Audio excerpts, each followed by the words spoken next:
Hi అండి. కొన్ని కొన్ని ఈజీ టిప్స్‌తో మనం జ్యూసీగా, టేస్టీగా గులాబ్ జామ్ తయారు చేసుకుందామండి. హాయ్ అండి. నేను లక్ష్మి, మీ గోదావరి అమ్మాయి. ఎలా ఉన్నారు? బాగున్నారా? నేను బాగున్నాను. మీరు ఎలా ఉన్నారన్నది నాకు కామెంట్ చేయండి. మున్ నేను ముందుగా ఒక ప్రీమిక్స్ ప్యాకెట్ తీసుకున్నానండి. అది కట్ చేసి కొలుచుకుంటే మనం వాటర్ తాగుతాం కదండీ! ఆ గ్లాస్‌ది అయింది. అలాగే కాచి చల్లారబెట్టుకున్న పాలు కొద్ది కొద్దిగా వేసుకుంటూ మెత్తగా కలుపుకోవాలండి. చపాతీ పిండి అంత గట్టిగా కలుపుకోకూడదండి, అది సాఫ్ట్గానే ఉంటుంది.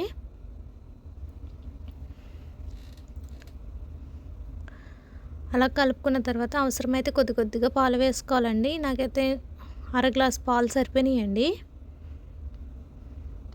పిండి ఉండలా అయ్యేంతవరకు కలుపుకొని పైన తడి క్లాత్ కప్పేసి ఒక 10 మినిట్స్ రెస్ట్ ఇవ్వాలండి.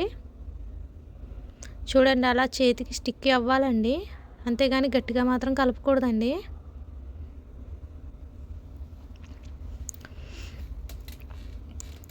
పది నిమిషాలు రెస్ట్ ఇవ్వడం వల్ల పిండి ఇంకా సాఫ్ట్ అవుతుందండి. మళ్ళీ 10 మినిట్స్ తర్వాత చూపిస్తాను చూడండి పిండి ఎంత సాఫ్ట్ అయిందో.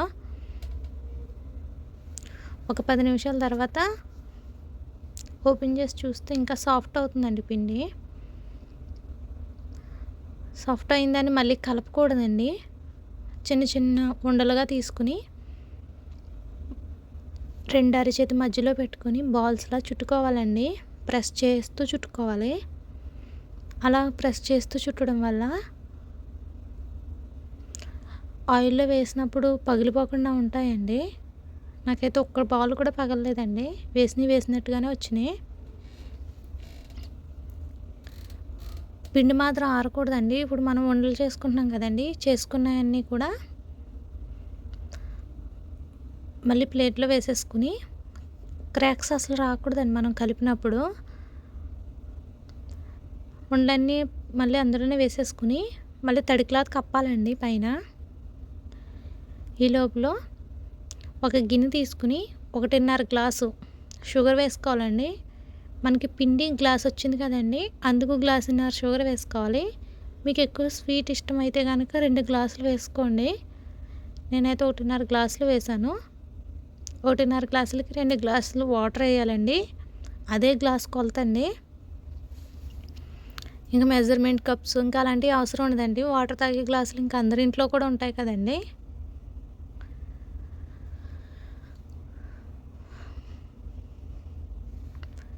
రెండు గ్లాసులు వాటర్ వేసుకుని ఒక పక్క స్టవ్ వెలిగించి స్టవ్ మీద పెట్టారండి. ఈ లోపల కరుగుతూ ఉంటుంది. వేరే పొయ్యి వెలిగించి గిన్నె పెట్టి గిన్నె హీట్ అయిన తర్వాత ఆయిల్ వేసుకోవాలండి. డీప్ ఫ్రైకి సరిపడా లోతుగా ఉన్నదైతే బాగుంటుందండి. ఆయిల్ హీట్ అయిన తర్వాత మనం చేసి పెట్టుకున్న బాల్స్ ఒకదాని తర్వాత ఒకటి వేసుకోవాలండి. బాల్స్ వేసిన వెంటనే కదిపేయకూడదు. ఒక 2 మినిట్స్ అలా ఉండనిచ్చి తర్వాత పైకి కిందికి తిప్పుకుంటూ ఫ్రై చేసుకోవాలండి. లో టు మీడియం ఫ్లేమ్లోనే ఫ్రై చేసుకోవాలండి, ఎందుకంటే త్వరగా కలర్ వచ్చేస్తాయి. మళ్ళీ లోపల ఫ్రై అవ్వండి, పిండి పిండిలా ఉంటుంది. ఫ్రై చేసుకునే పక్కన పెట్టుకోవాలి. ఈ లోపల మనకి షుగర్ సిరప్ కూడా రెడీ అయిపోతుందండి. అందులో కొద్దిగా యాలకుల పొడి వేసుకోవాలి. షుగర్ సిరప్ రెడీ అయ్యిందని ఎలా తెలుస్తుందంటే, మనము సిరప్ని పట్టుకుంటే 2 వేల మధ్యలోనూ స్టిక్కీగా తగిలితే సరిపోతుందండి.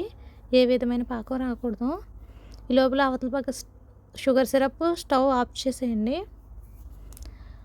మిగతా బాల్స్ అన్నీ ఫ్రై చేసేసుకుని షుగర్ సిరప్ కొంచెం గోరువెచ్చగా ఉన్నప్పుడు ఈ బాల్స్ తీసుకెళ్ళి అందులో వేసేసి 4 అవర్స్ అలాగే ఉంచేయండి. 4 అవర్స్ ఆ సిరప్లో బాల్స్ అన్నీ నానిన తర్వాత 4 అవర్స్ తర్వాత సర్వ్ చేసుకుంటే చాలా టేస్టీగా, జ్యూసీగా గులాబ్ జామున్స్ రెడీ అండి. మీరు ట్రై చేసి మీకు ఎలా వచ్చింది అన్నది నాకు కామెంట్ చేయండి. Please subscribe to my channel. Thank you for watching.